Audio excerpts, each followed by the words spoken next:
In the previous section, we installed and configured all the necessary tools so that we can run Flutter apps on the iOS simulator and the Android emulator. We have then created a sample project and we've been able to run it with the command line tools. Now, we are ready to configure a couple of different IDEs so that we can use them to develop Flutter apps. On this page, on the Flutter website, we can find the instructions to configure Flutter with Android Studio and Visual Studio Code. Now for this entire course, I will be using Android Studio with Flutter, but you are completely free to choose Visual Studio Code if you prefer. On this video, I show you how to install the Flutter plugin for Android Studio, so if you're planning on using that, you might just follow along. Or if you'd rather use Visual Studio Code instead, you can skip to the next video. Okay, so in order to use Flutter on Android Studio, we need to install a couple of plugins.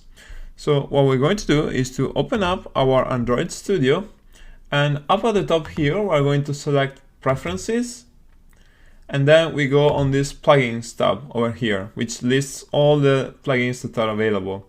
What we're going to do then is to tap on this button here called Browse Repositories, and we're going to install two dependencies. So we're going to type in Dart over here and select the Dart language, and then we're going to tap on the Install button. Then this will prompt us to restart the Android Studio. Before we do that, we are also going to install the Flutter plugin. So here we clear this text and type in Flutter. And here we are also going to install the Flutter plugin. We accept this notice, and the system now prompts us to restart Android Studio. So we just need to do that, and on the next run of Android Studio, we can restart. Then we will have it completely configured to run Flutter apps. Okay, so once Android Studio is restarted, we can see that there is an option to start a new Flutter project, and this means that our setup is complete. Now there is just one small extra check that we want to do, and so to do that we're going to open up a terminal and we're going to type in Flutter Doctor, and that will tell us if our Flutter installation, specifically with regards to Android Studio, is all good.